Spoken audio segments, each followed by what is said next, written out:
Good evening, everyone. It's 6:30. It's time to call the meeting of the Planning Board of Town of Mills River to order. If you stand with me and let's recite the pledge.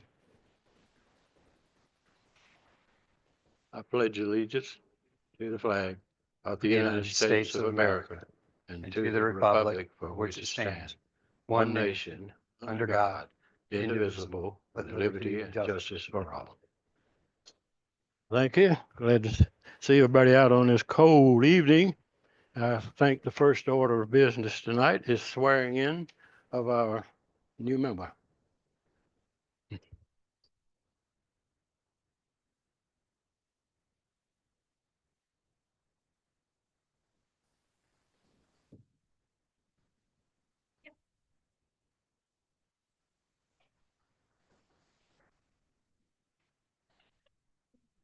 Yeah, exactly. I state your name. I, Jenny Seeley, do solemnly and sincerely swear. Do solemnly and sincerely swear that I will support. That I will support the Constitution and laws. The Constitution and laws of the United States. Of the United States. That I will be faithful. That I will be faithful and bear true allegiance. And bear true allegiance to the state of North Carolina. To the state of North Carolina. And to the constitutional powers. And to the constitutional powers. And authorities which are. And authorities which are. Or may be established. Or may be established. For the government thereof. For the government thereof. And that I will endeavor. And that I will endeavor. To support, maintain, and defend. To support, maintain, and defend. The Constitution and laws. The Constitution and laws. Of said state. Of said state. Not inconsistent with. Not inconsistent with. The Constitution of the United States. The Constitution of the United States. To the best of my knowledge and ability. To the best of my knowledge and ability. And that I will faithfully discharge. And that I will faithfully discharge. The duties of my office. The duties of my office. As planning board member. As planning board member. So help me God. So help me God.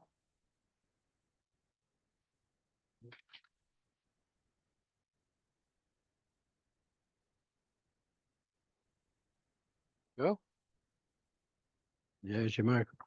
Okay, the next thing is going to be nominations to elect a new board chairman. But before I do that, I have some things I want to say. Most of you know I've been on the planning board for over 14 years. And recently, there was an email circulated, which I believe everyone received except me. However, there are some concerns I have with this email about where I stand on some issues. So before we open the nominations for a board chair, I would like to try to clear up those misunderstandings. First, I think we have probably now the most diverse board since I've been on the board. And I believe this board should be able to present to council recommendations that truly represent the residents of Mills River. There seems to be some misunderstandings as to my position as vice chairman. I have enjoyed being vice chairman and filling in as I'm doing right now.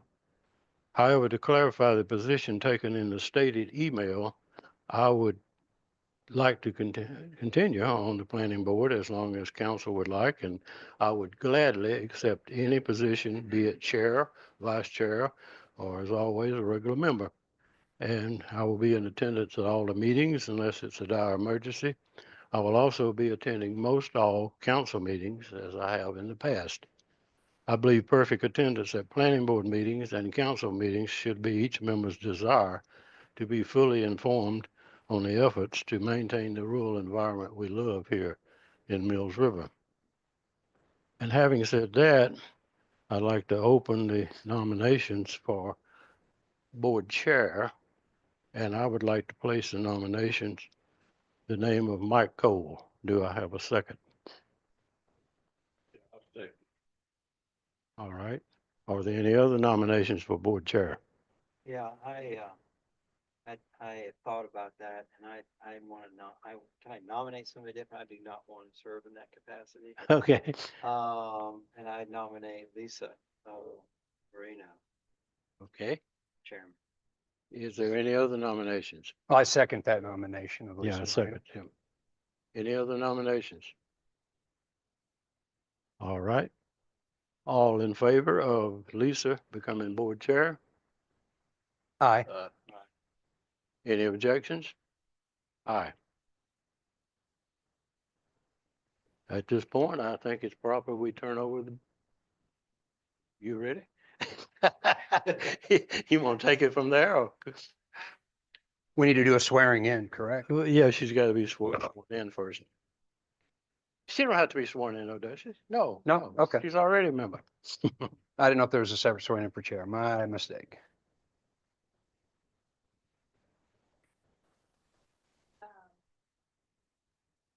Turn to now. Chair?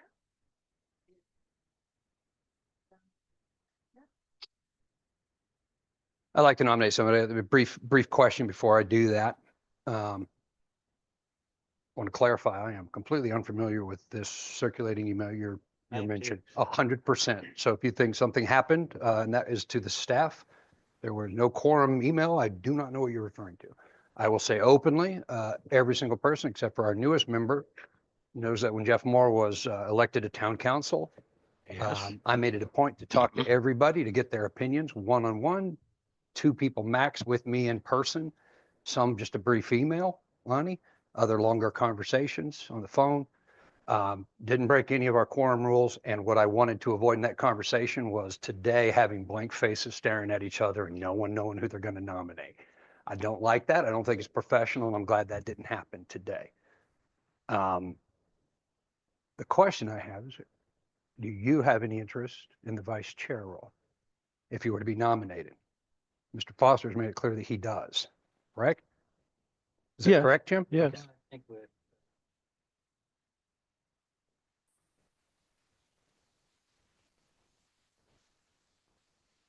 Felt like I would serve if nobody else wanted to serve.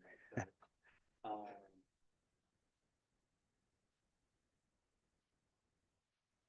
And I appreciate Jim. I mean, I guess I would leave it to a vote then. Yeah, you can put my name on it. I'm going to defer to anyone else if they'd like to make a nomination for a minute while I process that.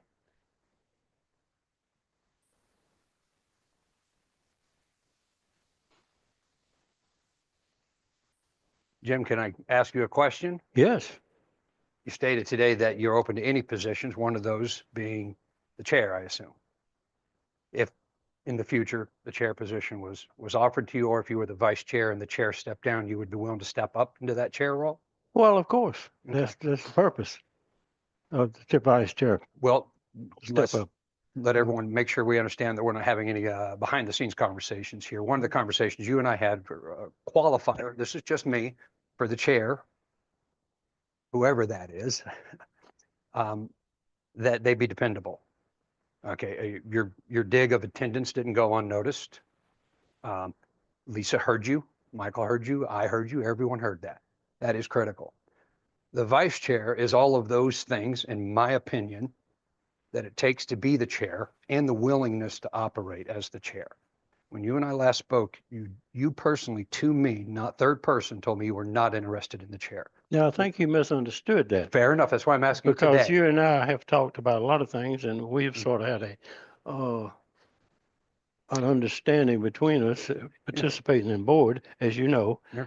We often take the opposite sides just to make sure, because we've had a sort of Right. I want to understanding remind you of that our conversation. we wanted to get discussions thoroughly on everything. That's my point. Yeah, I need you on this board. Yeah. I need you. Yeah, I'm too it's- passionate. I need people to so, reel me back in. That's where we're standing on that. Okay. But anyway, No, I don't, not any, I've got the floor right now, and our conversation was me saying to you, whoever I nominate for vice chair, if I nominate someone, they need to tell me they're willing to be the chair. And you said, I don't think they need to have that trait.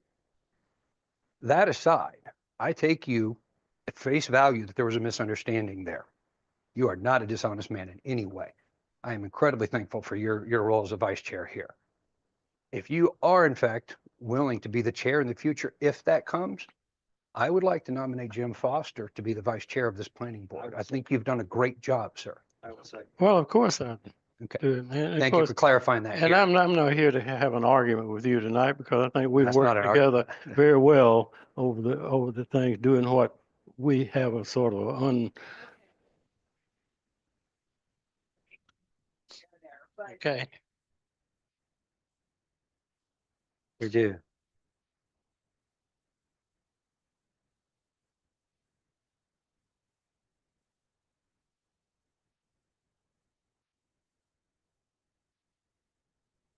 Yeah.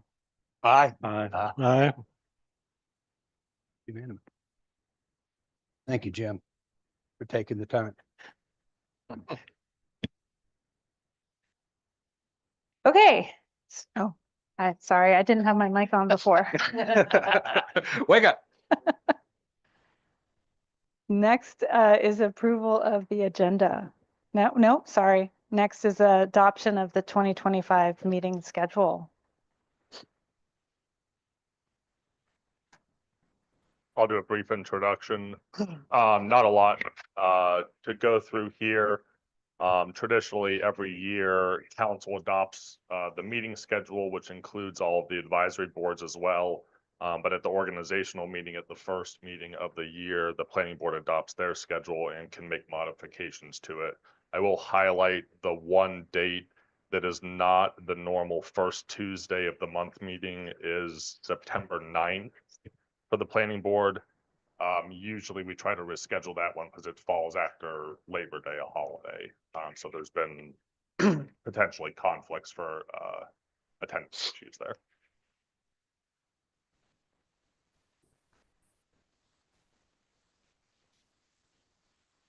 Are there any concerns about the dates or requests amongst the board to make a change?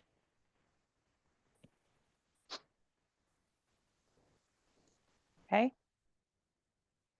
Do we need a motion to approve?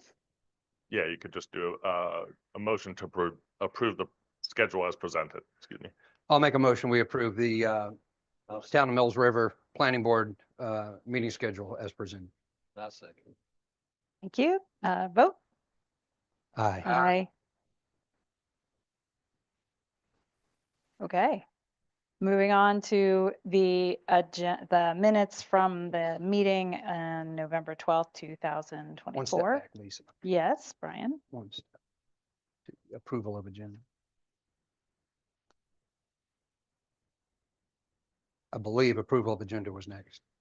Did I? This is a bit of a strange meeting just because we have to do the organizational meeting items at the front end. We're Right. technically now entering the normal part of the business of the meeting. And so we would move forward with approval of the agenda. Up. Make a motion. We approve the agenda as it is. Second.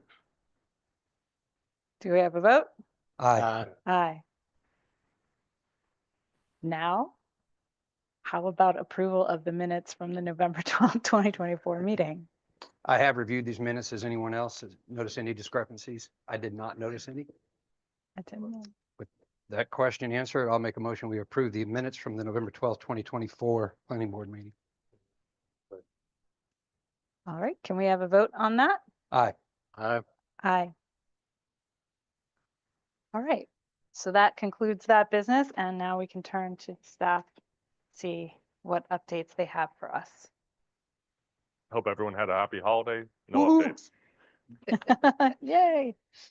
Well, that's quick. Does the board have any comments or updates? Comment, but we'll wait till we- Okay. Any of our members of the public here tonight and with making comment tonight, invited to make comments? No? Okay. We don't have any old business, so that brings us to the new business. There's a couple of items here. The first one is a review of the planning board's charter and rules of procedure, which I know that we have, those are attached. Michael, was there something you wanted to talk about there? Yeah, I can go through the staff report if that's okay. Yeah. So good evening, planning board members. I realized when I was communicating with Miss Sealy about onboarding her for her new role with the planning board, I passed on the charter and rules of procedure and realized that we have never really done a review of these with the planning board, at least in the last couple of years, to my best knowledge. So I wanted to attach those. to you guys, give them for you to read through. And then I just wanted to kind of run through a quick highlight of some of the main items, just to touch on for the board. So again, the planning board acts as an advisory board, mainly to advise on, again, proposed zoning amendments, review and make recommendations on zoning text amendments, map amendments, et cetera. And also to render opinions and make recommendations on any other matter that council sees fit for the planning board to look into. There is a expanded definition that I think was in attachment B, which is in the language from the general statutes 160D 301. Under this section, duties of planning boards. This is what the state of North Carolina allows planning boards to look into. So I kind of wanted to highlight that just so y'all can look at that specific language.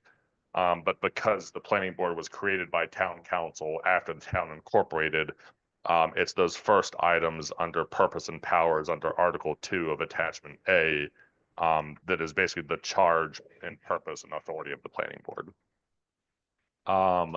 Attendance was brought up tonight. I'm just gonna, again, skip through to a couple items here, and I might as well just read this. Regular attendance at all board meetings is a requirement for membership.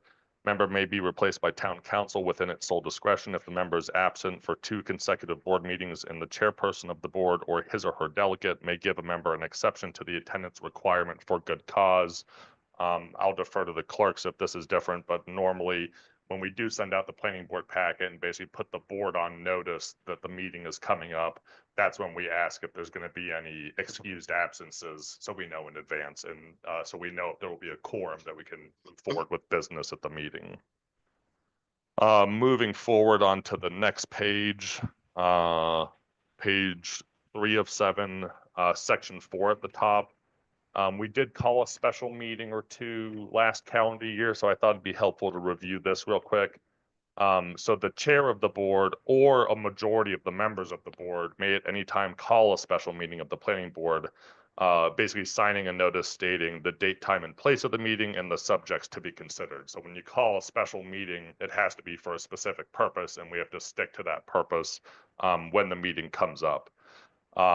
Again, I think we've done this primarily in the past if the chair has needed to call a special meeting, but this was new to me that a majority of the members of the board, again, careful that you're not having a quorum communicating outside of this chamber if 3 or more of you together, but if there's a majority of the board that agrees there should be a meeting for a special issue, 4 or more, that can go forward. The minimum requirement is we have to give public notice of the meeting at least 48 hours before. All board members need that notice as well. We covered the organizational meeting. So cancellation of meetings, this happened in the last year as well. So if there's no business for the board to consider, usually I will reach out to the chair of the board and ask if it's appropriate for the meeting to be canceled. And usually we try to do that at least a week in advance so everyone has reasonable notice for that. Now, in the case of a special meeting called by a majority of the board, only that majority can cancel that special meeting. Getting into the weeds. So agenda items, obviously we've gone through this enough. You usually know agenda items are either things brought up by the planning board to discuss at future meetings or come forward as an application from myself coming through the planning department. So again, scheduled agenda items fall into those categories if it's a result of an application through our zoning ordinance. If it's a planning related issue of local significance that's deemed appropriate for discussion either by the chairperson or a majority of the board. If there's an administrative matter affecting the board, etc. This was new to me too for inclement weather cancellations. Anytime Henderson County Public Schools cancels school due to public safety reasons due to weather, these meetings would also be canceled. And again, usually myself or the secretary of the board will check with the chair on that beforehand. Voting. So there is a duty to vote on this board. So again, when the vote is called for, please make sure you're either audibly saying aye or nay, or raising your hand, or voting in the affirmative or negative. But it's the duty of each member to vote when a vote is called. If a member of the board abstains from a vote and does not vote, that vote is counted in the affirmative. We've had the elections for chair and vice chair, so the presiding officer that runs the planning board meetings is the chair. The chair has specific powers, so the power to call a special meeting, rule on procedural matters during a meeting, call a recess at any time, or adjourn a meeting in an emergency. And then obviously the vice chair has all the powers of the chair in the chair's absence. Some of this is a little more formalized than we operate currently. But again, a chair during the meeting can recognize members or give them the floor to speak or address the board or the public.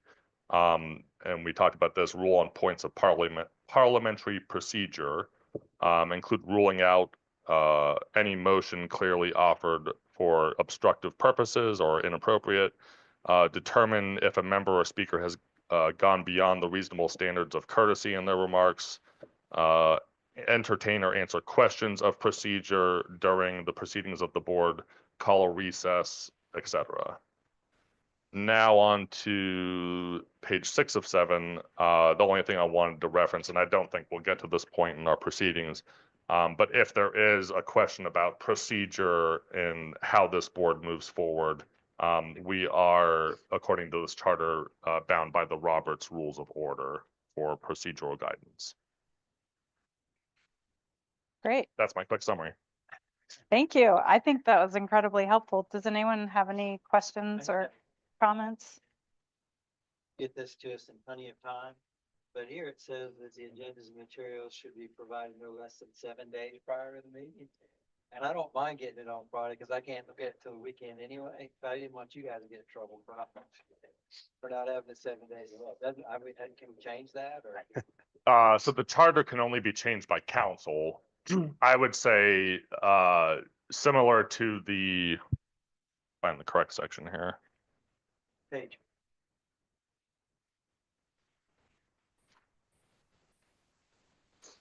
And I was actually looking for the other section about how the agenda should be laid out. So recently we changed the agenda format and it actually does not match what's in the charter now.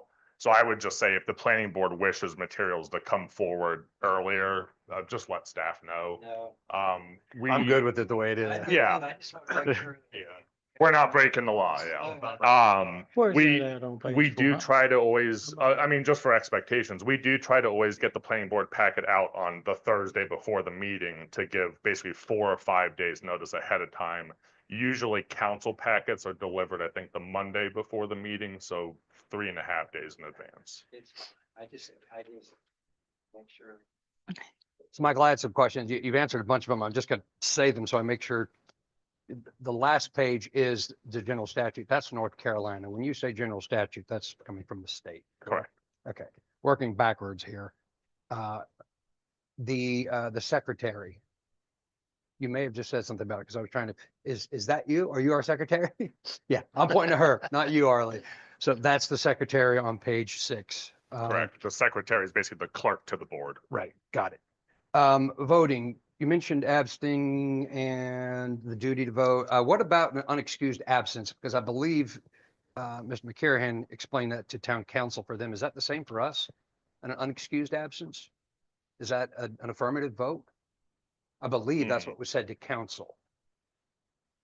I'd have to look into that. You're basically saying if a member is absent and there's a matter before the board. No vote is an affirmative. If they're sitting right Correct. here and they don't vote, that's a yes. If they are absent from the meeting, But if they're unexcused absence, I don't think we would count a vote at all. well, I thought the town council did if it was unexcused.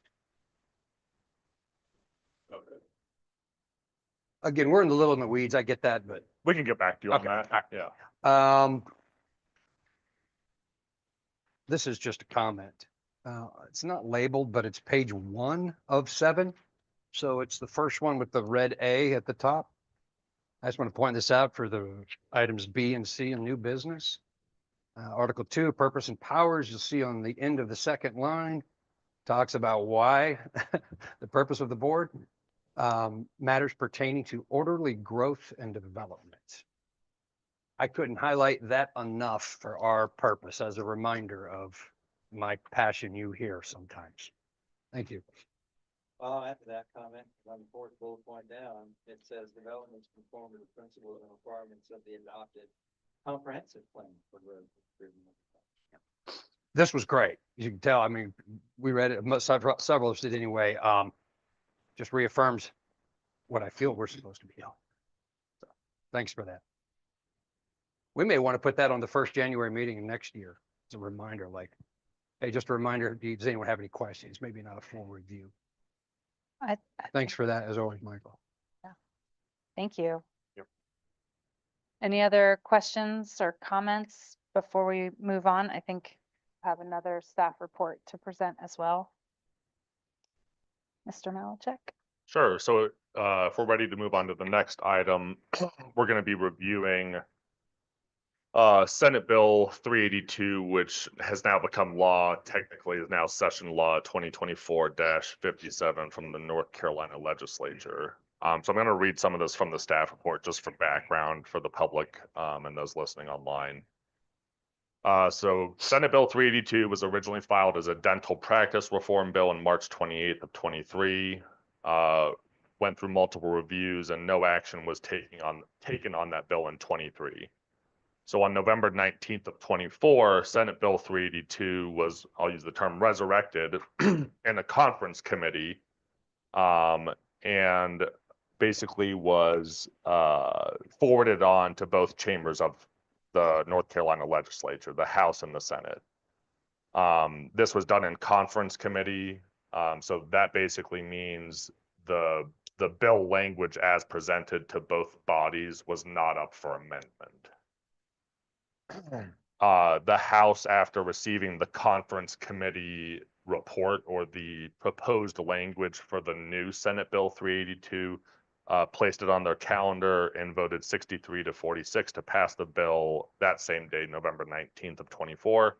And then the Senate placed it on their calendar the next day, November 20th, 24, and that passed with a vote of 30 ayes to 19 noes. So at that point, the bill was delivered to the governor on November 20th. On November 26th of 24, the governor vetoed the bill, and then the Senate placed an override vote on their calendar on December 2nd of 24 and voted the same vote, 30-19, to override the governor's veto.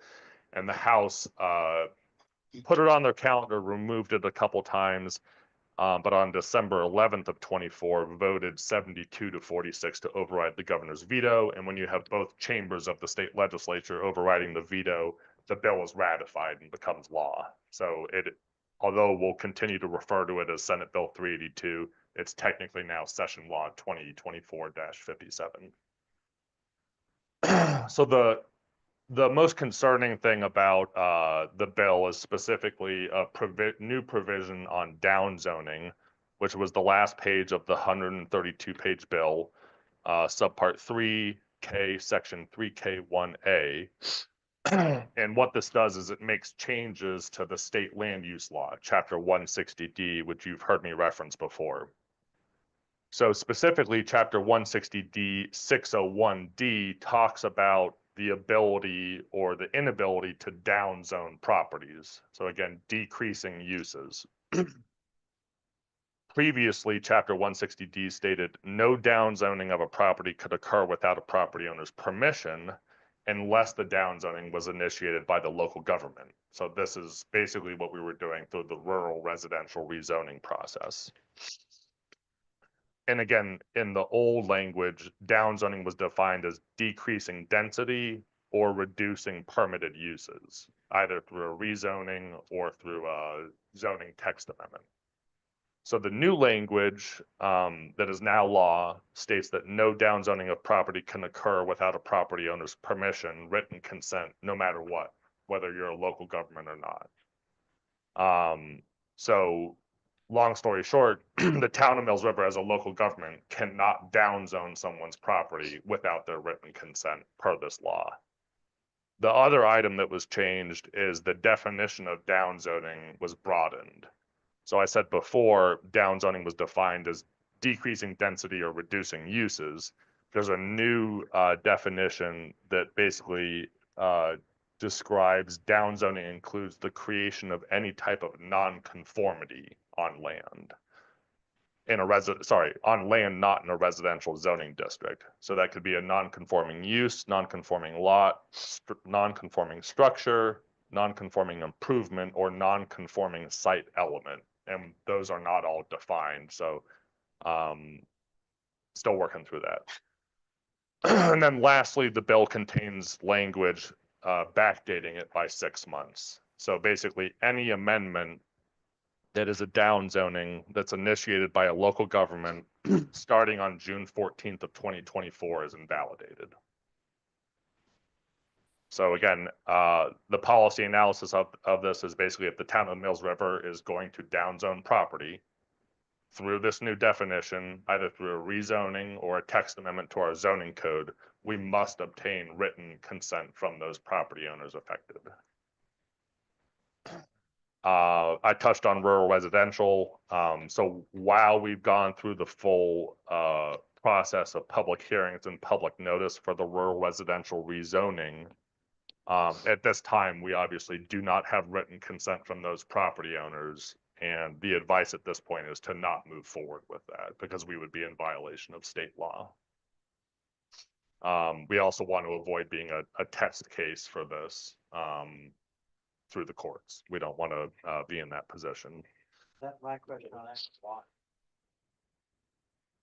What? Why do we not want to be a test case?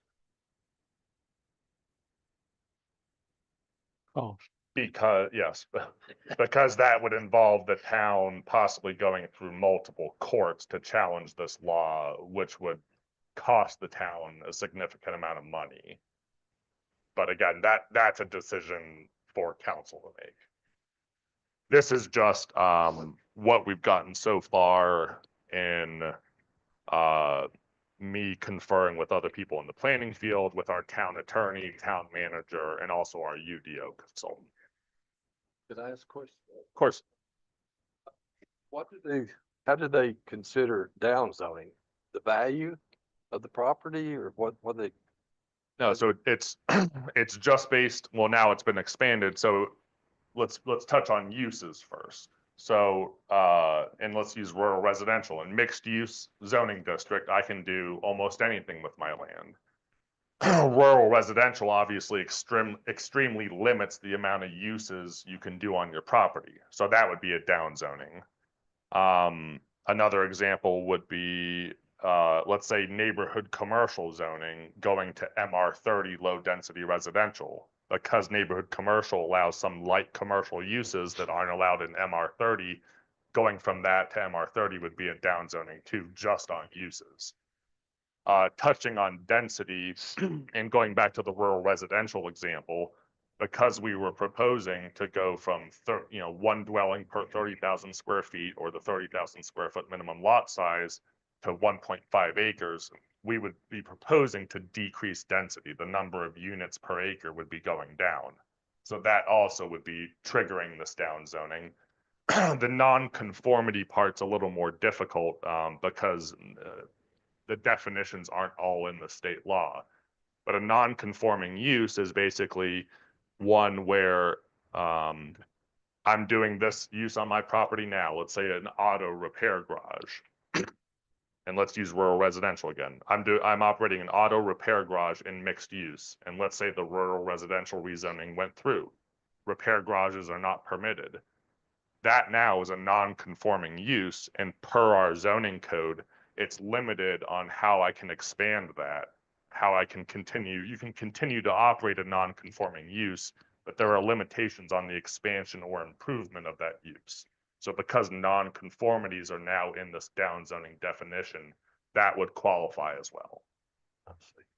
Yeah, I just wondered what they went on.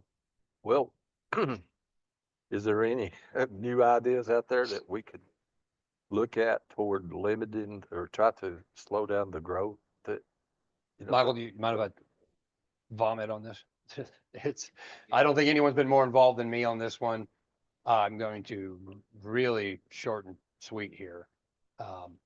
I've spoken to so many elected officials in this state since the night this came out at our volunteer appreciation dinner. Malachek brought it up. We sat there and that's all we talked about the rest of the night at our table. I've called around, I've tried to find out who proposed this. It's literally the last addition to the entire bill. No one can tell me who proposed it. No one's fessing up to it. And I can't get two elected officials to give me the same reason of why it's even there. I've called BS on them. I've talked to the governor's office. I've talked to Tim Moffett. I've talked to our county commissioners. I've talked to Mr. McCary. I've 4 different representatives, including ours, Ms. Balcom. They all given different reasons on why this is there. It's very frustrating. But right now, first of all, it's a meeting agenda item for the council meeting this Thursday.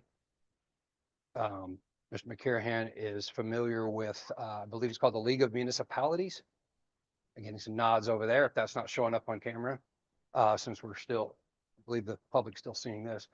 The League of Municipalities is flabbergasted at this. That is essentially 500 plus municipalities across the entire state. That's 100 counties, each being municipality, plus every town, village, and city within each of those 100. And the town of Mills River is putting together a resolution. I believe we will see that Thursday. Many municipalities are putting that together. I spoke to Mr. McCarahan last night. I've spoken to our county commissioners multiple times. I'm having a late afternoon lunch with several of them on Thursday. I'm not some magic wand here, but you guys are all gonna have to get pissed off about this one. If somebody here in our town likely did this, the language is almost exactly contrary. Almost exactly contrary. And someone in this town is likely the person who called in a favor. Yeah. Saying all that with passion because I want to point out what I said, and I see over here that Mr. Cole has it underlined in red, the purpose of the planning board, orderly growth. This is a frustrating one for me. It's going to take a lot of loud voices, but no one's rolling over on this, Lonnie. The answer to your question is exactly what we were trying to accomplish, density and usage. It's that vague. Michael, they didn't remove text amendment when they revised it, did they? And non-conformity based on. They added that though. Did they Yeah. change text amendment when they revised that? No, The definition? down zoning will always considered either a rezoning or a zoning text amendment. Right. So just so everyone else, because that's been everyone's second question. Well, we'll just do it by text amendment. That's even in the existing zone, that's still not, and that's still down.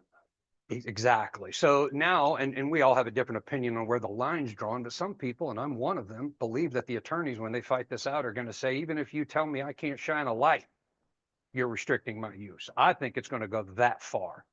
Some people think it's a little less far. I'm a little dramatic. Lisa, you're an attorney, aren't you? She's not going to give an opinion of an attorney here on this. I am, She's yes, smarter than that. yes.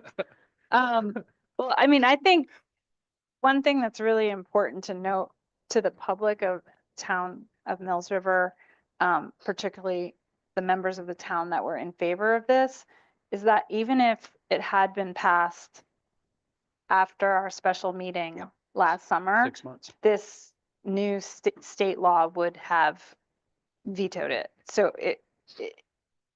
it's, you know, Brian's frustration is, you know, it's not lost because in a sense, it didn't matter what the town ultimately did or didn't do, or that we did or didn't actually, you know, ever even pass the zoning, because this is backdated to before we really got down the road of actually The making 6 month change. backdating was Yeah, kind of right. salt. That's Um, unusual.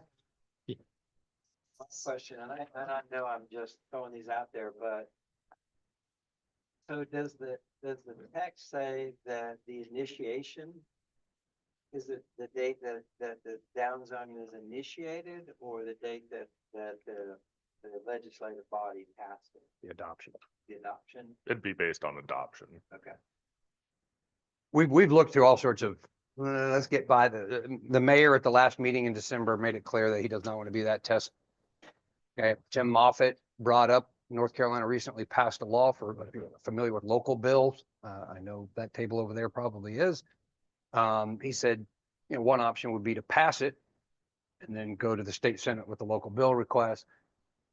There are enough mad municipalities all over the state that we don't need to be spending our time and money on being the test one when. I was just asking. That's- Right, right. If no one in the state were on board with us after our 9, 10 months of putting our back into this topic, and then maybe we push that test case, but I don't think it would go anywhere. But right now, there's enough people upset about it.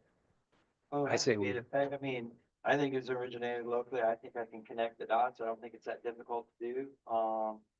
But it affects the entire state, which is a benefit, right? Everybody. In that sense. So, Well, it goes a step further than, again, I'm a little in the weeds here because I've throttling myself back, but it says property owner.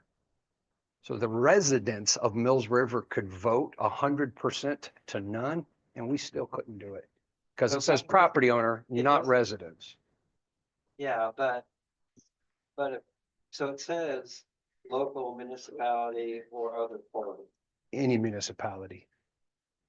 It says, well, I have to pull it up, but it says local, well, I'm fine, hey, how about that? So my question is a vote, because a resident, a landowner in that public meeting requested a vote. Would that be considered an other party? Or? Better people than me are gonna dissect this, but right Just now, throwing questions no, out. I get it. No, I've asked, a lot of questions been asked. I'm as energized as you are. Right now, it says that only the property owner by way of written permission. That's the only out right now. Michael, are you agreeing with that for now? Yeah, and by other party, I believe the law is basically saying if my neighbor wanted to rezone my land or downzone my land. I believe that's what it means by other party. But no matter if there's a vote taken, if there is one property owner who does not consent, their land cannot be downzoned. If the, Kimsey Road people put together a petition and want to pass something on their road, but one person says no, that's it. You can't do it everywhere. So For right now, this is definitively on hold. I have beaten my head against it, as you can see, but So I have a question. So if a group of landowners within any distance, I don't know how big that distance is, let's say it's 20 landowners and 100 acres. If they themselves all agree to, in written consent, that they want their land to be zoned rural residential, and they do it in writing, can that happen? Yes, as long as we have written consent from each owner. Because I think there are, for lack of a better word, swaths of land here that people own that want to protect that land, so they could protect that as long as each person's land, each landowner, so it could be a pretty small area, it could be a larger area, right? Based on who gives an consent. unsolicited request to rezone my property. I'm What coming to you what saying I'm I want to hearing protect it in perpetuity, not just while I own it. Well, what I'm hearing is those group of property owners, you're saying they would come forward with their rezoning I'm saying, application. I'll give you an example. Somebody came to me and said, well, could we protect our area and get together with all the landowners, all of our neighbors? And each of us provide written consent that we would like this land now be zoned, just for example, rural residential. And absolutely, it would just be a rezoning application. And as long One as. parcel at a time. No, you can do His all, example. well, you could do all But 20. you'd have. No, but they'd each have to provide written consent Yeah, individually. know that, right, yeah, but I'm saying if 20 of them showed up with me and each had written consent or whatever, then. Yes, But in order for that to happen, we still would have to have the council adopt. At this point, they still haven't adopted the rural residential. They've No, it adopted the exists. zone, It- but this- they haven't okay, applied it. So the zone does exist if someone wanted to consent to correct. and request. Rural residential exists as text in our zoning code. So again, if hypothetically a property owner or a group of property owners came forward, as long as we had individual consent from each of them, they could be rezoned together through one zoning action or down zoned from mixed use to rural residential. Hopefully it doesn't come to that, but I see where you're going with it. Well, Knock out 40, 50, 80% in Well- perpetuity. and I haven't really thought this far, but and you don't want it to look like a checkerboard, but the reality is that can happen, right? I'll do it if you will. But then we have to worry about nonconformities, right? No. No. Not in a Well, rezoning. Not if they have written consent, Right. not if you have written consent, right? Well, I'm just saying like, say somebody has a business on their land, you know, and then they down zone it. Would they not be in a nonconformity at that point? They likely wouldn't consent, actually. Yeah, that person. Well, I mean, if they didn't know that up front about the Well, nonconformity I mean, part. you have to have it right, so what I would think is, in Michael's example, that if they have a garage and one of them, rural residential, was you have a garage, but nothing parked outside, for example, coincidentally. And so, you know, if the rural residential says that you can't have those cars parked outside and somebody has that business, they're likely not gonna consent to that. They're not coming to us.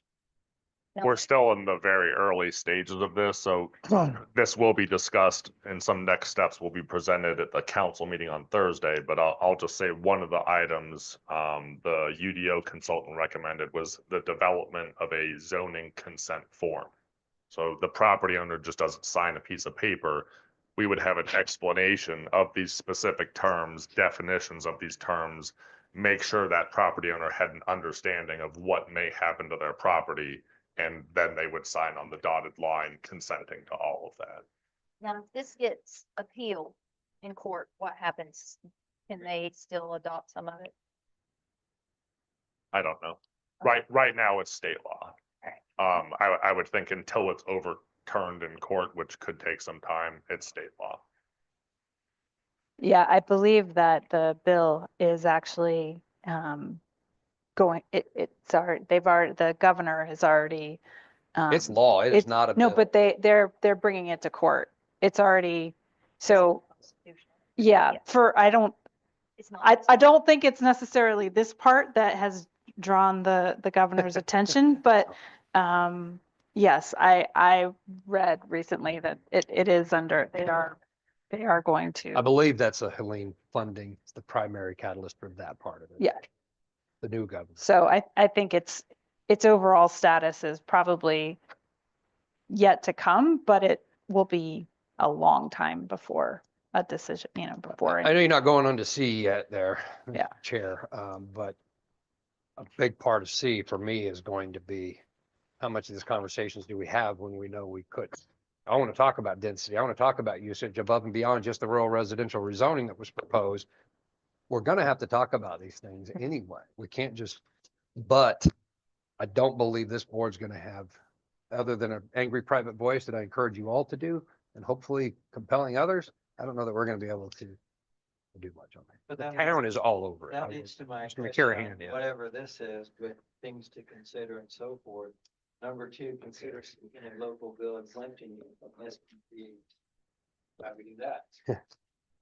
That's the local bill part of Senator Moffett said that we could do. And for now, the council is still talking about that, but he does not want to, Mayor Gantz does not want to pursue that right now. However, more information is still being presented, a lot more So again, but I mean, this Thursday. let me start with the second attachment. So the second attachment is basically a 2-page explainer document put together by our UDO consultant. And so, as Mr. Cole said, at the bottom of the last page are a couple of potential actions.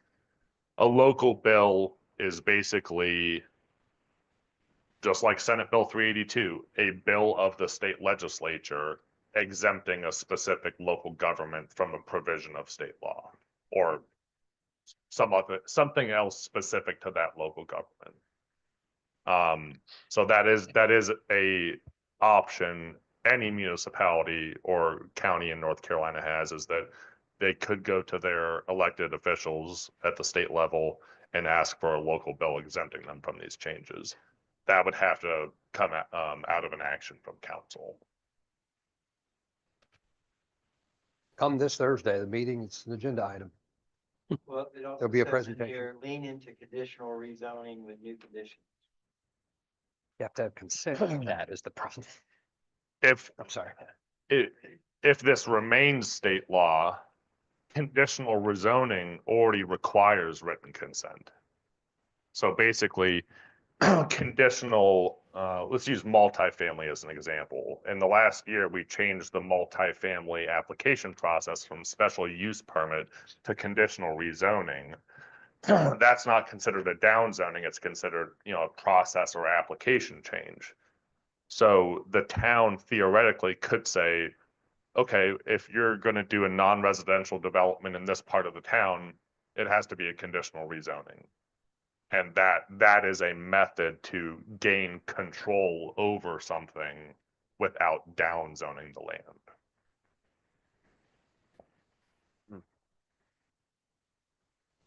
It gives us a lot to think about. All Correct. not lost. So, and again, I'm sure we do see my phone, I don't get, but the learning curve, it's like this for me on all of this. I've been doing this for a couple years. It's amazing what we need to know, but a question on our conditional zoning right now, that is applied to what? So anyone can conditionally rezone, just like we saw with Brown Ridge. Now they did it specifically because that was a proposed multifamily development. So the one place conditional zoning, I'll say, is mandated as part of the process is if you're doing a multifamily development, which I believe is 3 units or more. Or sorry, maybe it's 4. Otherwise, conditional zoning is just an option in the But- code. That wasn't considered down zoning? It's applicant initiated conditional zoning. We can't tell them Correct. instead of, as we wanted to. I'm saying that- So, and again, this is just, let me stop for a second. For a planning board, planning by its very definition is proactive, it's not reactive, right? I mean, we don't make the final decision, obviously, we're making a recommendation to the town. And from the vote to initiate the town, from the 2040 use map, from all the feedback we've gotten, it seems like this doesn't meet what the town would like, the vast majority of the residents would like to see. That's why I asked these questions, so I apologize. But this is just learning for me. So if somebody proposes a multi-family development or whatever, what do you say? What is it? What was the? Multifamily, yeah. Okay, so that's like townhomes and Mhm. that sort of thing, correct?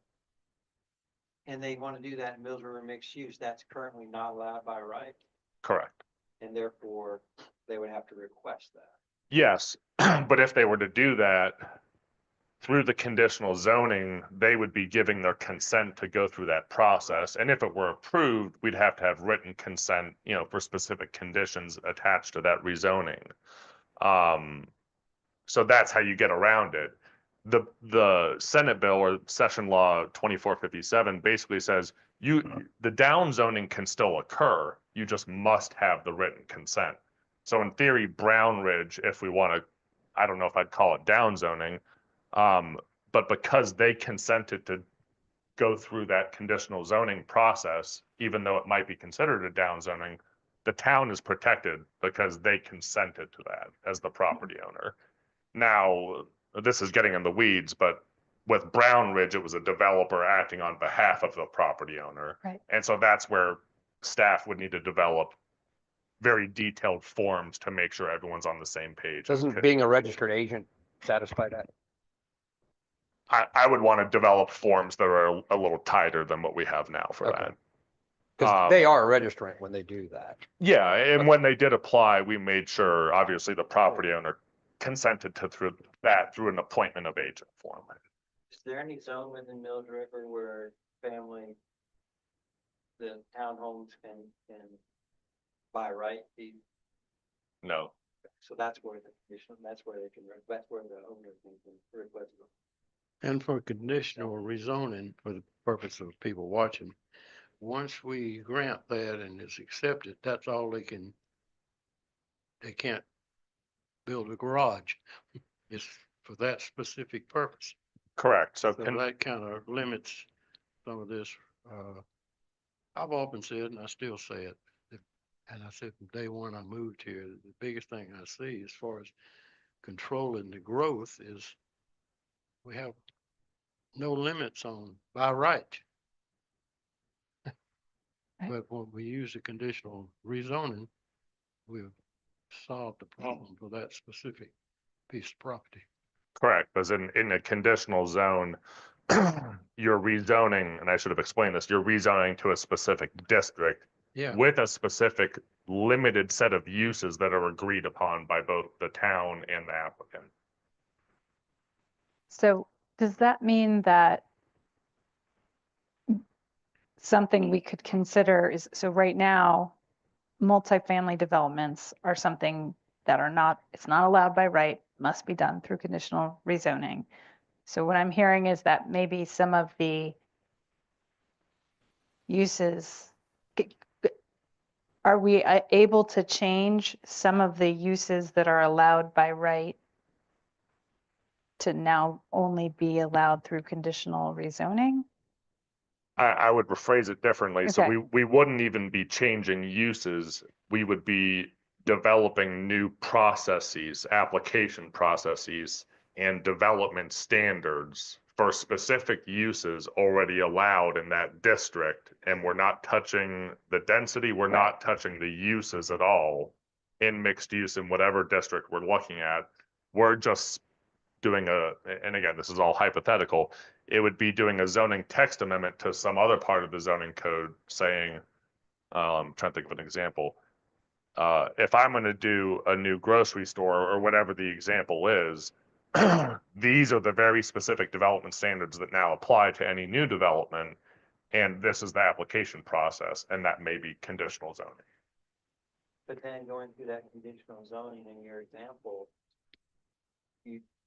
part of that conditional zoning process, it's a conversation between who's requesting it in the town, right? But part of that could the end result of that being less density? Yes, because and again, both parties would have to agree. Right. But as long as the applicant and the town agreed that lowering density or limiting uses was part of it, conditional zoning in state law requires written consent. So the down zoning may occur through the conditional zoning, but you get around this new law, you don't get around it, you meet the requirement by getting consent. So obviously an application's already in, it's relevant, but you know, somebody submits an application for, you know, major development. And we've already, we put in this, you know, this conditional zoning, for somebody who doesn't have an application in yet, would they have to then go through conditional zoning because we added it to a different part of the, For a new applicant, yeah. yeah, it would only apply to new Right, applicants. yeah.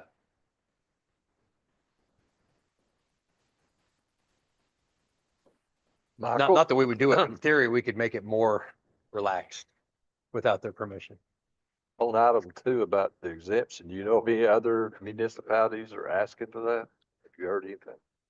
I'll just say again, it's still very, very early. Over the holidays, after the holiday days, but while some of the staff were here, we worked on the draft resolution in opposition of this that council will consider on Thursday. There's a lot of local governments that haven't even gotten that far yet. So I'll just reiterate, we're still very early.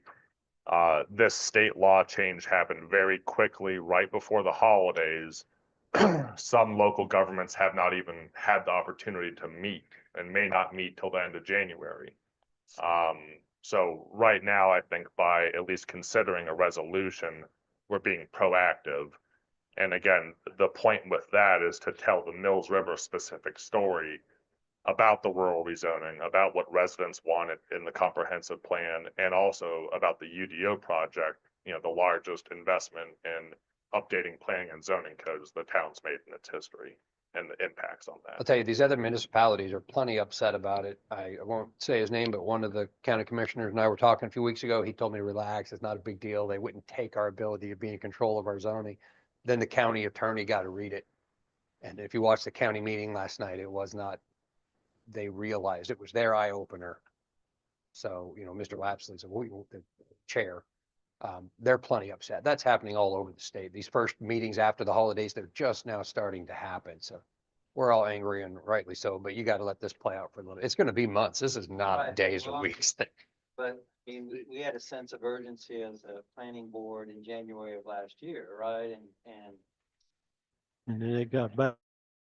Right, Dated. and so, while it might be functions going through this process and so forth, anybody between now and if something changes back, who submits an application by right, there's not really anything we can. Nothing. Proposes something by right, there's nothing we can do about that. Specifically regarding rural residential. No, I'm saying if it's mixed, Mills River mixed use and they submit an application to build, 300 homes and by right, they meet all of the. We can't put a moratorium on that right now is what he's saying. There's nothing we can do to slow that down. Correct. This gets to do exactly what it's been doing. In this leaning to conditional rezoning, new conditions, if we add that to whatever we add it to, I don't know the language. Can we put something in there that would require all new, major developments to go through conditional rezone? That's restricting the use based on the defined zoning though. But I'd have to look into it. I mean, again, conditional zoning is a process, not a limiting of uses, because again, you're not changing the uses in that zoning district. You're basically telling someone, if you want to develop this, you must rezone to a new district. And through conditional zoning allows negotiation through that process. Right now, if I can ask the question differently, right now in the mixed use, we'll use the Fulham Farm. How many residences are in that current permit? 232 or no, Oh, 132. The proposal across all phases for the proposed Fulham subdivision, I think, is about 220. For all 400, okay. So we don't have cap on that. That could be, if there's enough acreage to satisfy the 30,000 square foot minimum, there's no cap on that. That could be 5,000 units, right? We don't have a cap on it. Well, What's that? That is. No, that was my point. If there were enough acreage to satisfy the $30,000 per lot, we don't have a cap on it. So we can't tell them to go to conditional zoning when it's already allowed by right. We can't steer That's them what I that was way. wondering, doesn't make sense. So I don't understand what the linear. Can't, why would anybody? Even the UDO guy is brand new at this, trying to give us some advice and Why anybody would go. he through doesn't have a definitive, conditional rezoning if they don't have to. they're not going to in your example. why not, it sounds like we've, we're starting to move into maybe Yeah. the next item, which is the planning board priorities and actions for 2025. So. I'm done with B if you are, ma'am. I just want to encourage everyone to come Thursday. Well, no, and I'm not saying that you need to be, but I'm wondering if maybe the discussion could be tailored towards action items or agenda items for the next meeting, right? So that, because obviously it's not something we're going to solve tonight. Going to be in But- every one of Michael's staff updates for the but- next 6 months. But it seems like, so what all I'm suggesting is that maybe we can, for purposes of the agenda, move on to C. And then Mike, if you would like to see if we can formulate your questions and concerns into something that we can discuss at the next meeting as well. Does that sound fair? If the intention is in C to be open discussion, Yes. insert here stuff, Well, then actually, can I use this question to lead into? this? Yes, absolutely. Thank you. I have lots of questions. That is, it doesn't seem to, you brought this up and so I'm asking the question. To me, usage, it's an open definition. I mean, is usage just, for example, there are, if it's a major subdivision, 3,000 square feet per home, no setback rules, there are guidelines there. But for example, can we use a text amendment to, require things, whether it's, lighting or materials used or anything like that, that doesn't impact density or usage? Maybe we don't know that yet. it's a possibility, but again, we're still very early and that's not known yet. the architectural There- overlay has come up as an example. Can we even expand on that by a text amendment. We don't know the answer yet. Yeah, and I mean, even to a question Mr. Cole had a couple minutes ago, or a point about Brown Ridge, there are some questions even that if you go from a light industrial district to a district that allows apartments, that even may be considered a downzoning, because you're technically limiting industrial uses.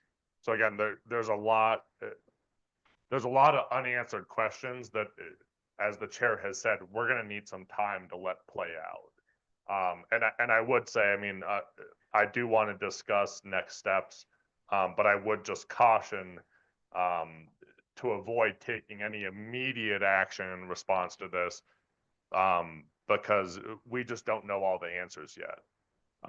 Additionally, with the Unified Development Ordinance project, we're in the middle of digging through our code, analyzing it, and in a couple of months, we'll get to a point where we're going to propose new changes. While we can still change our existing zoning code in the middle of that process, I would discourage a lot of changes, because we basically present a moving target for our consultant to work on. My only concern is that every day that we delay, and this is causing delay, not of our making, that, it just opens up more applications. The to be urgency of submitted. every developer anywhere Yeah. near earshot of North Carolina is, we don't have ETA. Y'all remember what ETJs are? It's basically a bonus space for, like, the city of Hendersonville has an ETJ around its perimeter. They intend to make that part of the city. We don't have that. Many of the cities in this state do. There's a huge pushback that's not even going to be enforceable. ETJs restrict use according to the city, but they're not part of the city. And everybody, every level is finding a point where they hit a wall because of this. Counties, cities, villages, towns, ETJs are not. I don't think anybody's going to not hit a wall in this calendar year with this. To your point, the frustration, permits are going to be going crazy, as if they're not already. I think one of the questions, if this is the intention of C, Michael, is this kind of like our conversation? Can we talk about meeting agenda items for the rest of the year or the first quarter? Is that? Yeah, this was what you requested. I Okay, think, I'm just making sure I'm verifying yeah. what this is, confirming what this is. So this is I just asked hey, let's talk about some things. Of course, 382 is the front of many of these, but there are some other things we can talk about. For example, in lieu of the downzoning, what could we do? Could we pass a town ordinance not extending utilities? This is just an example. I'm just making something, no sewer will be allowed, off of 280. Something like that. If we could pass that, that could drastically change some of the future density in these farms that are selling. Is that something we can look into as an example of things I'd like to talk about this year? I'm kind of bringing up one we can't talk about much right now on purpose, because I have several here I would like to talk about more. But that's an example. Can we as a town say no public or no sewer utilities on what we consider our secondary roads? Can we have that conversation and find out? Out on 280, that's a massive right of way that we don't own. We're not going to be able to tell the state not to put utilities in their own right of way. But what about places like my property? I have no right of way whatsoever on the Schoolhouse Road side. None. I do on the Ladson side. So we have plenty of roads that are older roads like that. Can we look into what's allowed general statute to limit utility expansion within the town? And the reason I'm using it as an example, things I'd like to talk about, because it's indirectly going to slow down density in the future. Yeah, I mean, again, the planning board's role, is to make recommendations. Anyway, it's to be proactive, to, as you said, maintain Orderly policies, growth. orderly development of the town. And I think, in essence, from the votes and the things that we do, and the state of North Carolina required the future use map. I mean, we have that mandate to look at anything. That's the first thing I thought about when I saw the agenda, is what is our priorities, and that is to continue to look for any way possible to meet the mandate of the residents of the town, to keep it the rural character of the town. So I agree with you. That should be part of what we do. Try not to create a moving target for the UDO, but again, time isn't on our side in a lot of cases. So I agree, we should do that. It's my understanding Mr. McCarron has instructed the UDO to continue until further notice, right? We're not pausing that in any way right now. Yeah, there, I mean, the Senate bill or session law will impact proposed changes to it, but we're still in the code diagnosis phase. Again, there's hundreds and hundreds of pages of code that our consultants need to go through, see what's wrong, see what's inconsistent, and highlight those, and then make recommendations off that. Perfect. So no, by all means, the project is still moving forward. We still need to get public input for it. We still need to meet with the steering committee. What the session law does is impact proposed changes to our zoning ordinance, specifically to zoning districts. For everyone else here, I'm sorry, I should have added one thing there. My question or request to Michael to put this on here was so that we could discuss items to discuss in the future, not to talk about them for, much longer here tonight. So if I have a few things I wanted to mention, but just to kind of spur your thinking caps there. And, especially for Jenny, I apologize, 'cause I'm going to call you Jeannie all the time. If y'all don't know who Jeannie Seeley is, I'd blame, is that where you got that? So I'm going to call you Jeannie on accident. But as everyone here knows, maybe not our newest member, I'd like to spur a lot of conversation, but I have a lot in here that I probably need to reel back sometimes. So tonight, for the sake of time, I want to hit a few bullet points of things I'd like to talk about. And I have a huge list, but the 382 impacted stuff I'm not even getting into, like density and usage. And what about less commercial? What about smaller maximum sizes? I'm not getting anything that 382 is going to poo-poo on for tonight. But on my list, what could we do? Michael, as an example, I'm just going to give you an example of one that would never happen, which is, what if we wanted to stop greenhouses? Well, 382 is not going to allow that. But what if we wanted to stop multifamily?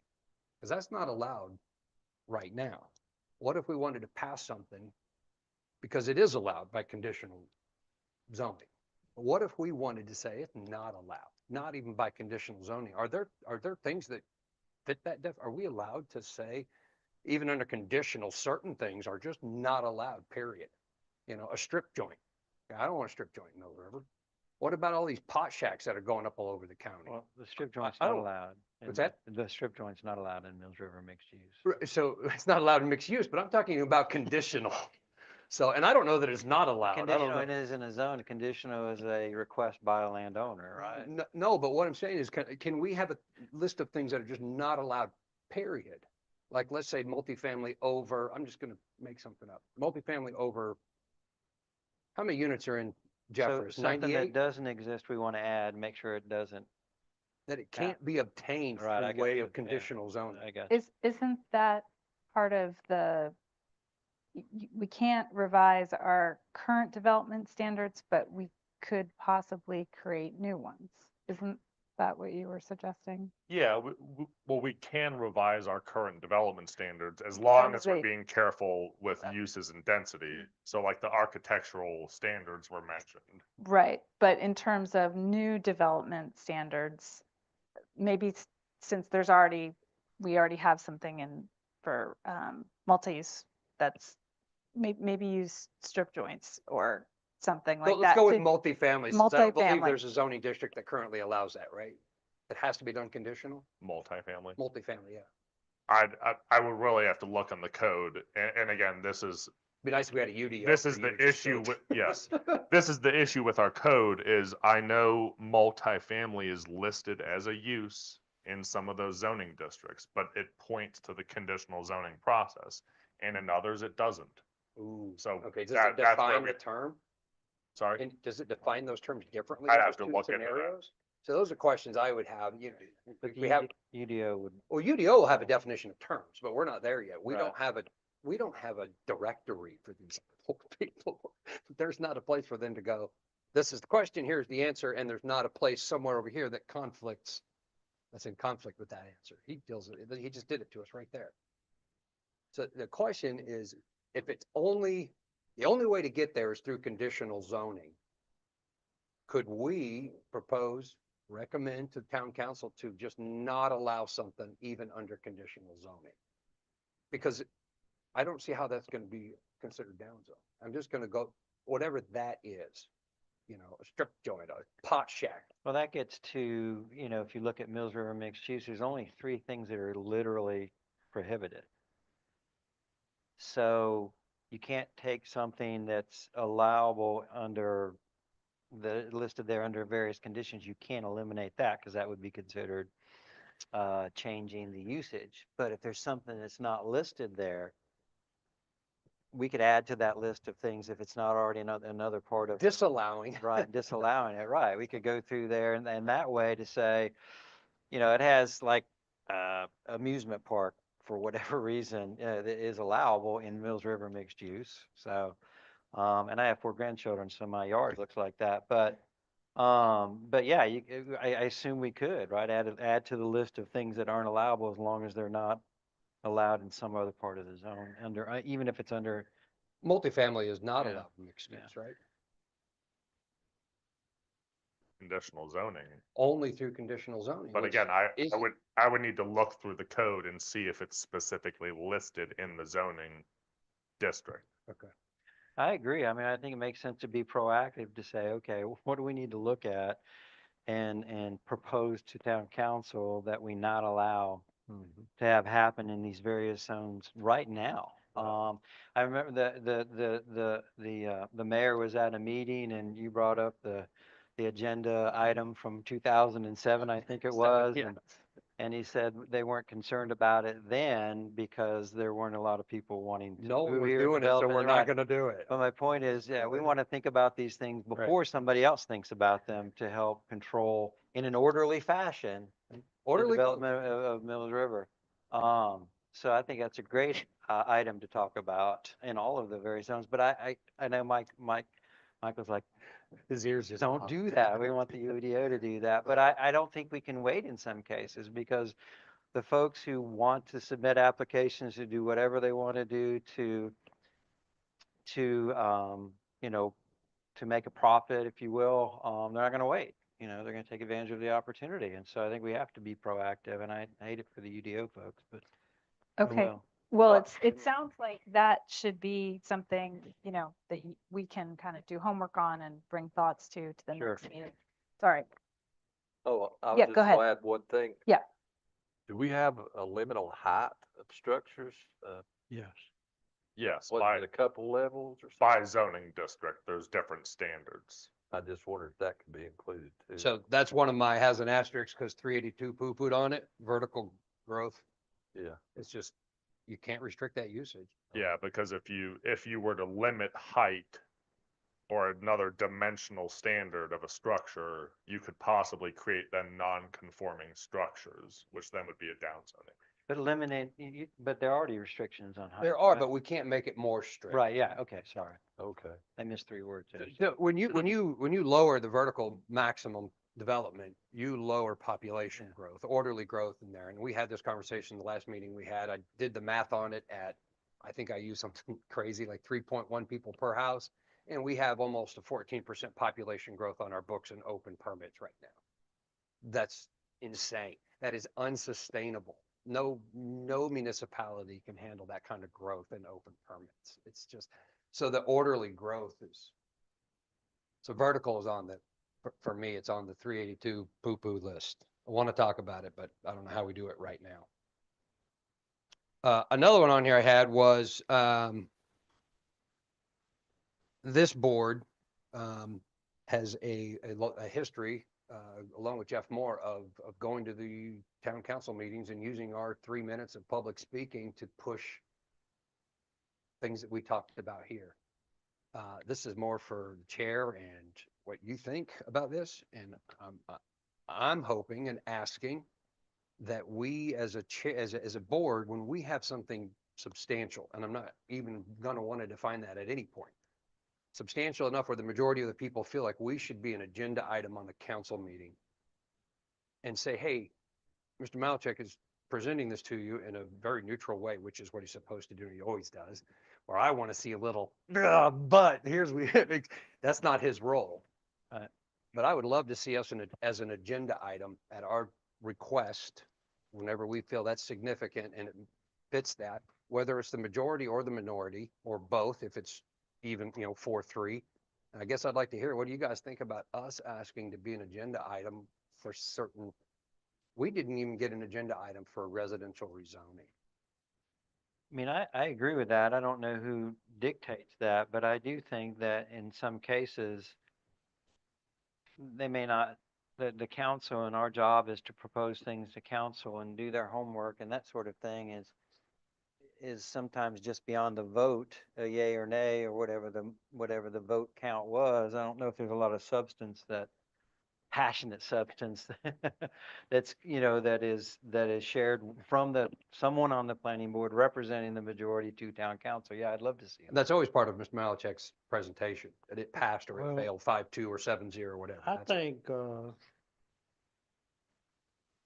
Mr. Malachek is going to present the board's findings already, that we,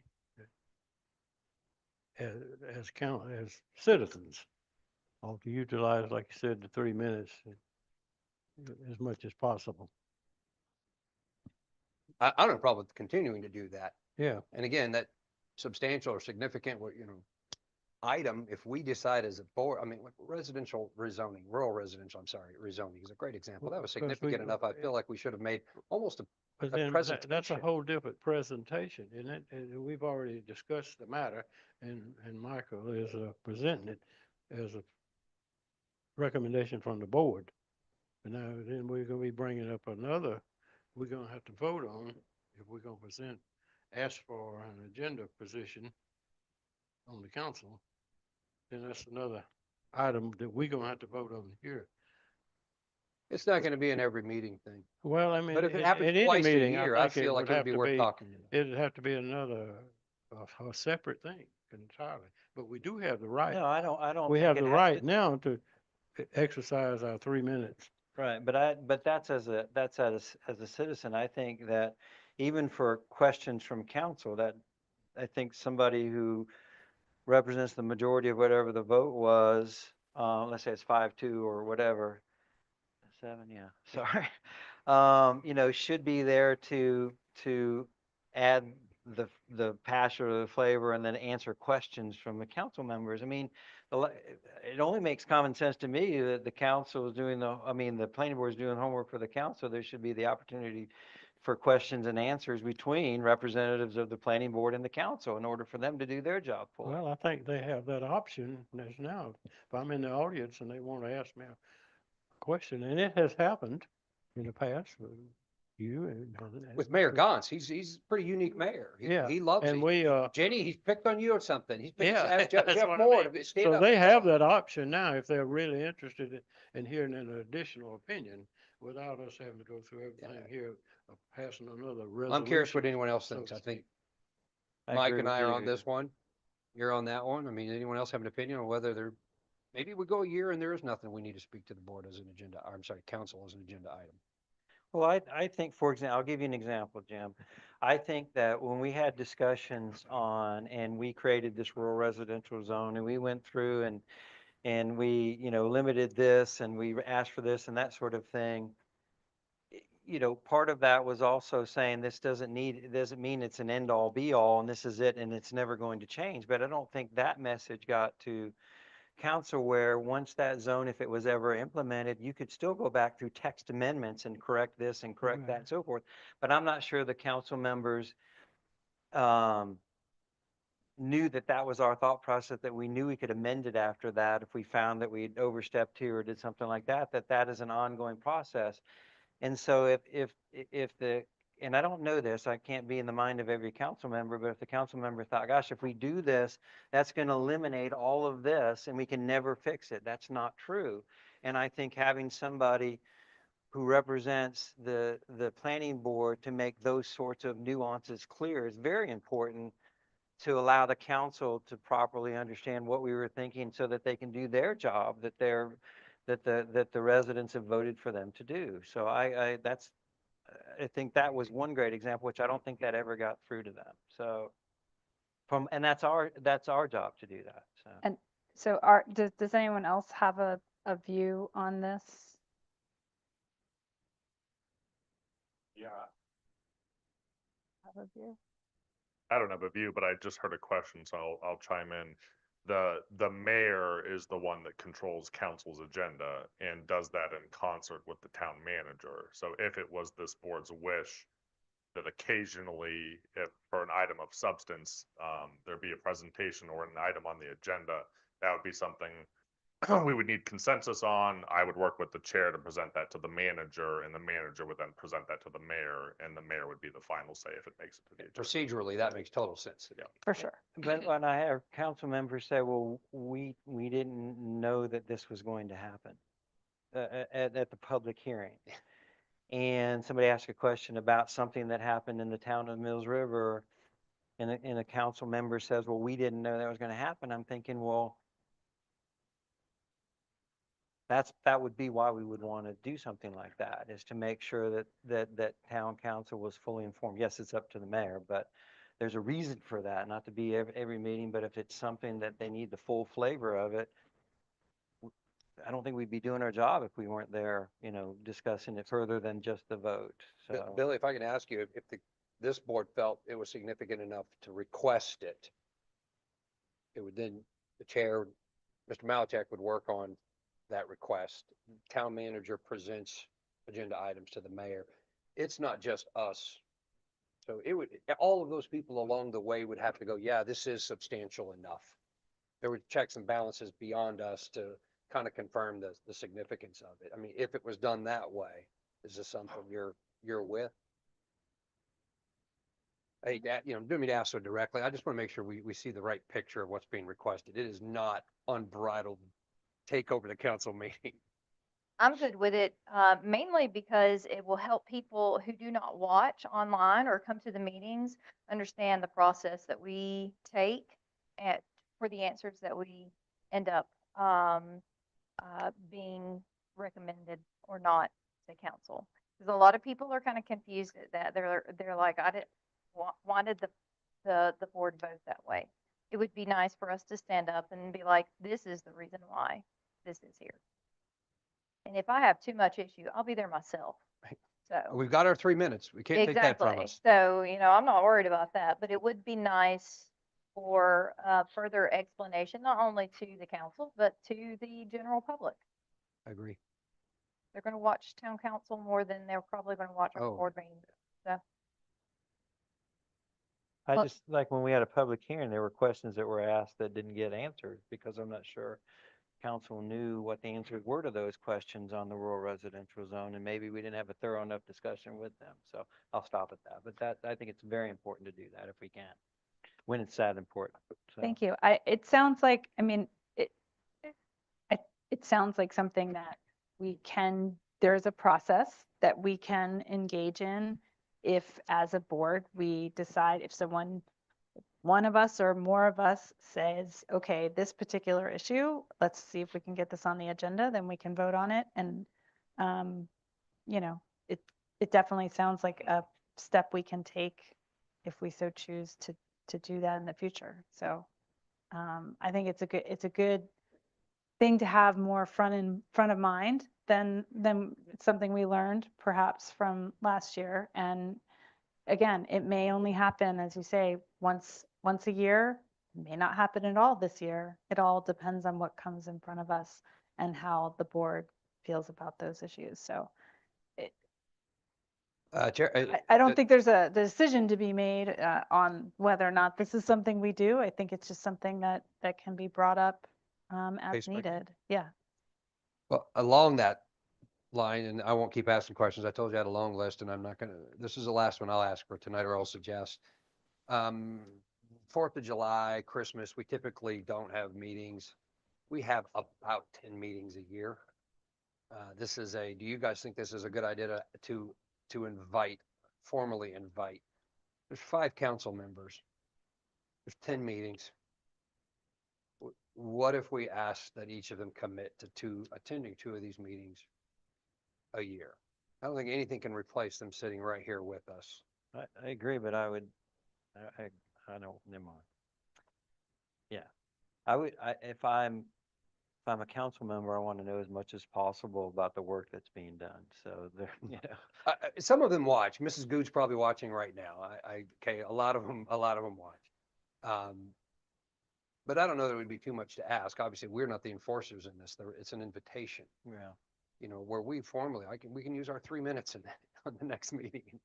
We really would like to formally invite a higher level of participation in person with us. This board is not, read that definition under purpose and powers.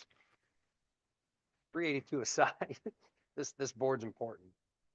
Well, I thought it was a very fruitful meeting when you invited, you know, the council members at some point last year and the mayor and Councilwoman Good and others listening online. I thought it was great, you know, and the conversation and the back and forth, we're all residents of Mills River. We all want to try to get things done. So, yeah, that's the whole point of more communication is better, I think. So And again, that could also be tied with our own agenda. that's true. You know, for That's example, true. tonight's There's- meeting, Yeah. they are participating online. That's Right. wonderful. Yeah, I So didn't mean like because sign up for, you know, But- halftime treats and be but there. certainly- I just could we get that commitment to each of you to participate in any 2 meetings? Of course, asking them to attend, particularly if there's an issue that we know is gonna cost. Yeah, that's where I would think if it's a big issue that we would say, yeah, we'd love to have as much participation as possible and feedback, because that gives us direction in doing our homework for them. So Does anyone else have a priority or action or thought that they want us to bring forward into 2025? I will say, I added this, I like the advertised voluntary downzoning that Mr. Cole came up with.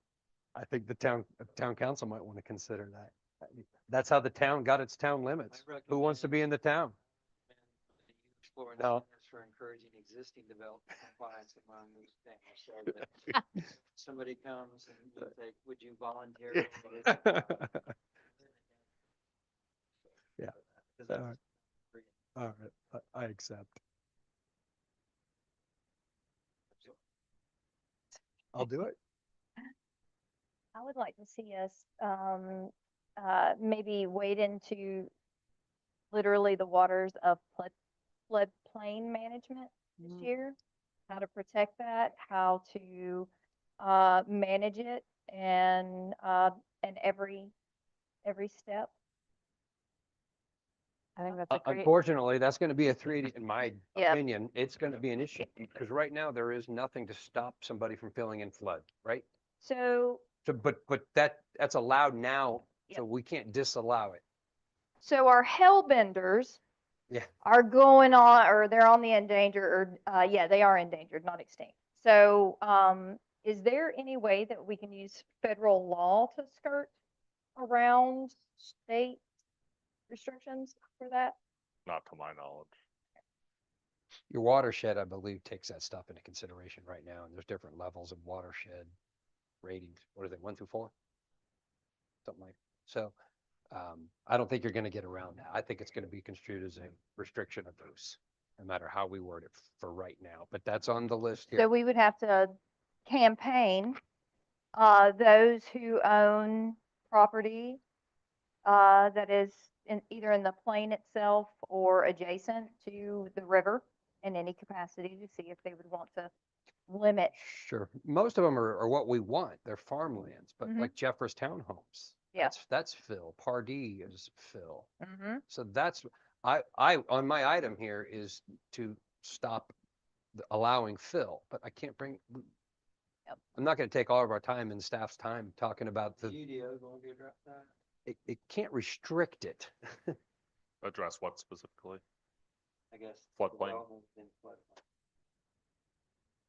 That'd be something that would have to come out of the process through the steering committee. But again, ultimately, that's, something council would have to be open to before we start going down that path. And there is a discussion item regarding that on Thursday's agenda as well. I haven't talked to anybody who's not in favor of it right now, especially right now. But how But far can it go? That might be an avenue, like Jenny I'm all for it. stated, because if you do fill in on this floodplain land, the runoff's gonna get in the river. I know they did a study on Mills River a few years ago. I was over there when they were in the creek. I don't think they found any hellbenders Yeah. because of the pollution, but that's a sign if it's a clean river lot that sustains, trout and what have Biodiversity. Mhm. Now, is there also any way that we could help maintain or restrict invasive plants through this board? Right now, we have a landscaping ordinance, so that applies to new developments. The only way it applies to old developments is basically if your plants die off, like if the required plantings no longer exist, you have to replace them.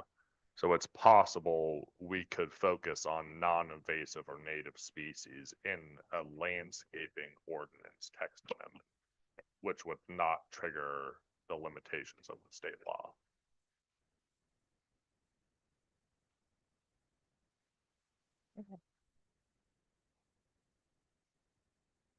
Well, no one else was talking. Michael, was our light ordinance that this board recommended and the council passed older than 6 months, whether it would be affected or not? Is it older than 6 months? Yes. Okay.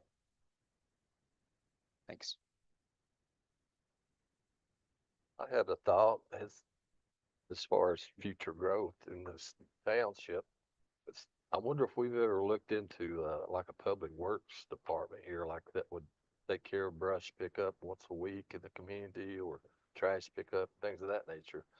I mean, right now, we just pretty much, it's just the park area is what we're just furnish the citizens, you know. And I think it'd be good to look into public works and also maybe salt back roads around when it's winter weather and things.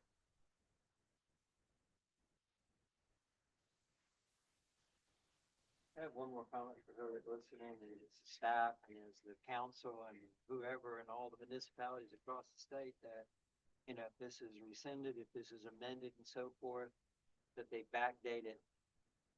If they can, just like this law was backdated, that they backdate any change to the date, you know, that it was first passed, because if there's a flood of application submissions, I would recommend if, you know, if my next proposal in the legislature, that they, part of that is backdating it to the date that it became law. Nothing we can do about that, I'm just making a comment for everybody. So. Mr. Malashek, I have a question. So, so each county in North Carolina is either, assigned tier 3 to tier 1 on the disaster area. We're at a T3 as well as Buncombe County and I think Madison County, which is the least distressed. Is Helene going to change that aspect? Because I know that there are some incentives if this bill stays in place for like tier 1s to have some energy waste facilities and stuff like that. I mean, I don't think we'll be downgraded to 1, but that's not. Yeah, I'd have to look into that a little more, but I know that I think it's annually, or maybe it's every couple of years that the state looks at those economic numbers and comes out with the tier ratings. And so you're correct. Ourselves and Buncombe and I believe Haywood actually just moved up from tier 2 to tier 3. So we are the least economically distressed counties, which means we are not competitive or do not qualify for certain grants or programs. Yeah. I do not know if Helene will be taken into account with that. It's I believe it's run through North Carolina Department of Commerce that does that, but I can do some digging on that.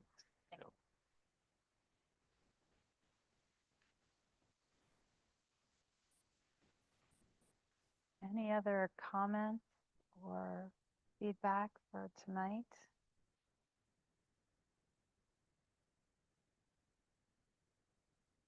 Do I hear a motion to adjourn? No, Nope, not yet. Sorry. Go ahead. But before we move to adjourn, Yes. if you'll allow me, Oh, is there an additional item? under additional item, we do have one brief staff announcement. My bad. Sorry. Please you're okay. proceed. So I have an additional item. And many of you, or some of you may know that I'm retiring as of the 31st of January. My last actual day of work is the 16th, so this is my last planning board meeting. And I wanted to say goodbye and let you all know how much I admire you, as well as all the planning board members I have ever worked with here. I've said it before, and I'll continue to say that I feel like this board is the most dedicated and hardworking and has the hardest job of all the volunteer boards in town. In my 16 years of involvement with the planning board, 5 planning board chairs, 5 planners, 4 town managers, 2 interims, and more planning board members than I can account for. Every single volunteer on this board has had the good of Mills River in their hearts. They may not have agreed on what that looked like or how to get there, but the dedication and desire has always, always been there. And sometimes it wasn't fun, and sometimes it was downright scary. But planning board has never backed down from the difficult stuff, never, none of them.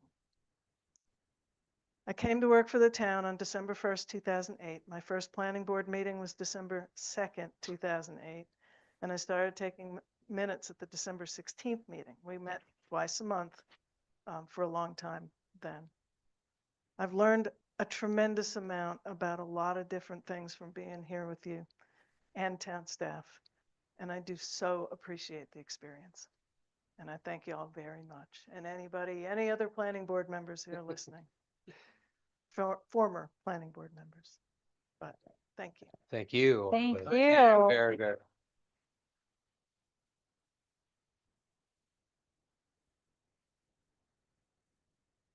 Oh, I'm very glad we did not miss that item. Thank you so much. That really means a lot, especially as I think we move forward into what will probably be another challenging and exciting year for the planning board. And very excited to welcome our new member to the board as well, and have another new voice here. So I'll with make a motion. that. I'll second it, Mr. Foster. And do we have a vote? Aye. Thank you.